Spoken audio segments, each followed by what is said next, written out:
Oh, hello there. I'm Count Juno 88. As an RP, they call me Saildor Arnaren. I am lead administrator for this server, Celestial Dreams.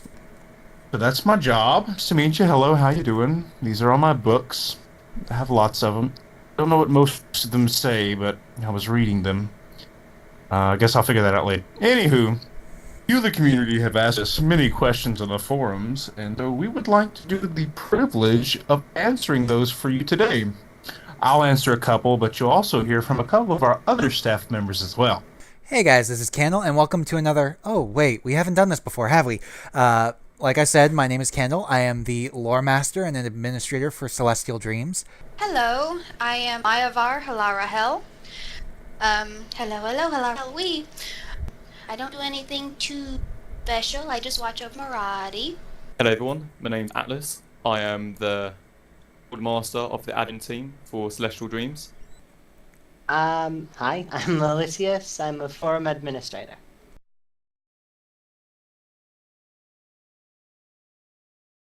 Each nation has a couple of Oathkeepers assigned to it to ensure a fair and working government and to benefit the people. When a nation has proven itself and capable enough for people to step in, the keepers will relinquish their control of the nation, so people will rule it themselves once more.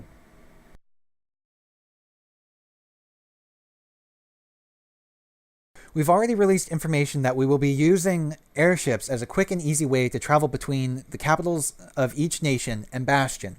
These airships were built as a joint operation between both the Dalmor engineers and the Oathkeepers.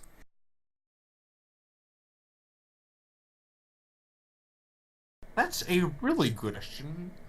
One that we've already had experience with, believe it or not.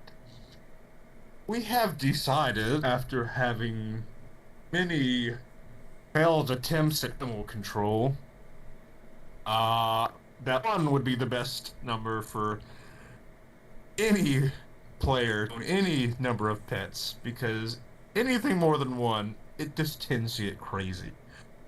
Don't ask, just dealt with it before, and it's just better this way. Just leave us when we said that we've actually had experience with how out of control a lot of pets can be. Who's your pretty kitty? Who's your pretty kitty? Oh, who's your pretty kitty? There you are.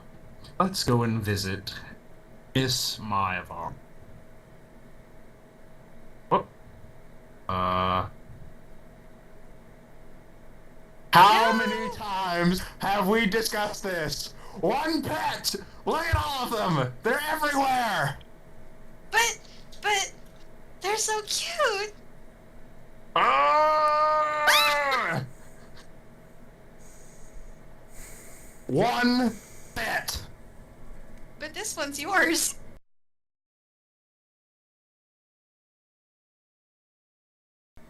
No, the main reason is because of the Minecraft limitations. We actually physically cannot do that, but it leaves room for people to RP their own limits within their own characters.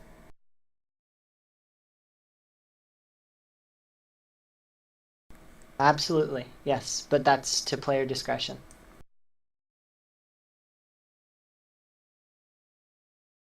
There are currently 3 nations in Valnor: Azrael to the west, Dormire to the southeast, and Terrangale to the northeast.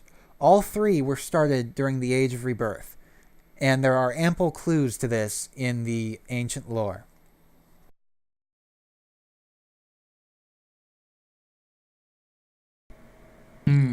Money.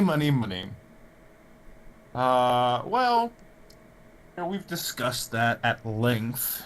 And of course, everyone will need money because nothing's free. Of course it isn't. Uh, yes, we're going to do it, but we will set a certain amount of V-Ray, nothing too economy shattering, so to speak. We can't people 10,000 V-Ray when they log in. V-Ray, by the way, is our prescribed currency. I know it's a lovely name.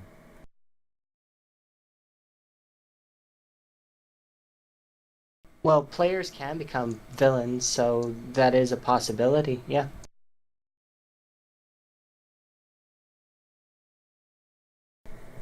Any lore that we release for the races to put up on the Wikipedia is used only as a guideline for how you base your character. Everything beyond that is up to the individual player.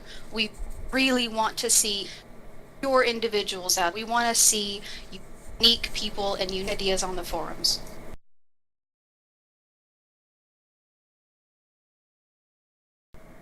Well, just like every other player, we're going to be watching the market, but as they say, what's RP is RP.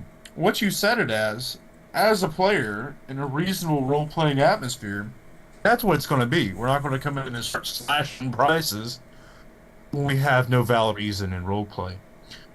Even if we're GMs and admins, we're still going to be role-playing just as much as you are. OOC is going to be kept to an absolute minimum. So if you have a legitimate reason for having the prices that you do, then we can't stop you. That's role-playing. So yeah, I mean, we're going to be watching all that, but we're not going to be meticulously setting everything. Oh, you're charging too much, or oh, you're charging too less. No, of course, we're not going to do that. We're going to give players the freedom in roleplay to do the best that they think for their market or their character. As always, that's what we're going to do.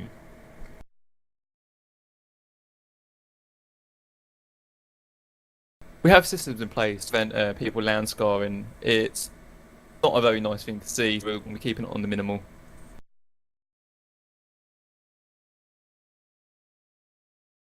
It'll be handled very seriously.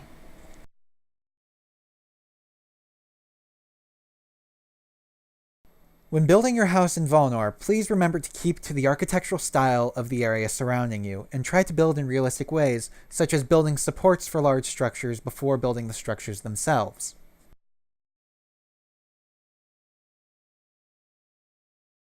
Magic. I think that's the default answer to every question that cannot be explained. But it can be explained. And it's all within ancient lore. But I think the unique thing that we discussed was, everybody, so to speak, has lived in Valnor. But in order to become a registered player, in roleplay you have to register for the census with the Oathkeepers, so we know that you exist. What will happen is that a little census airship will come and pick you up and deliver you to the place of registration, so that you can become a full-fledged citizen of Valnor. You'll be able to find out more of that once we launch, because that'll be the first thing you see. So we thought about that as well, and that will also be included. But registration as a character in Valnor will be handled in roleplay as you're registering your citizen, so that you can gain all the rights and privileges to a regular citizen of Valnor.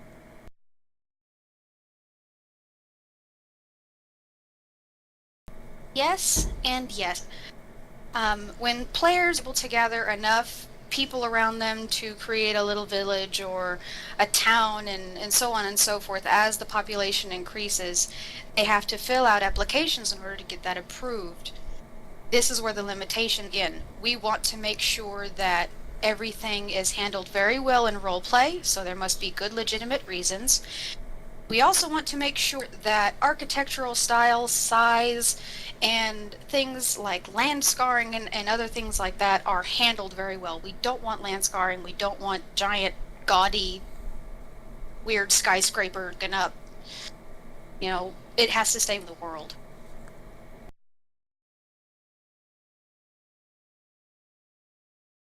(2373 AS). That is 2,373 years after the Shattering.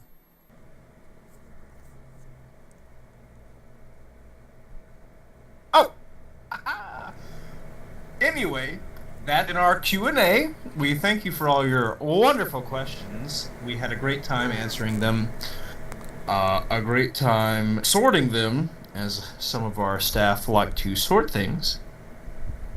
But yes, it's been fun. It's great to be able to do things like this in order to really have a creative way in which to address the spectacular questions you have presented to us in these past couple of weeks. Can't wait to release this beautiful server we have. I mean, look at this. It's fantastic. And this is only a market, and yeah. Yeah, so crazy stuff happening here. We can't wait to get y'all involved with it.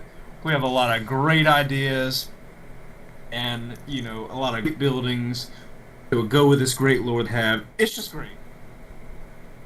And yeah, we're just going to leave you to keep an eye out for all these great forum games that we have come up and competitions and contests, really creative stuff.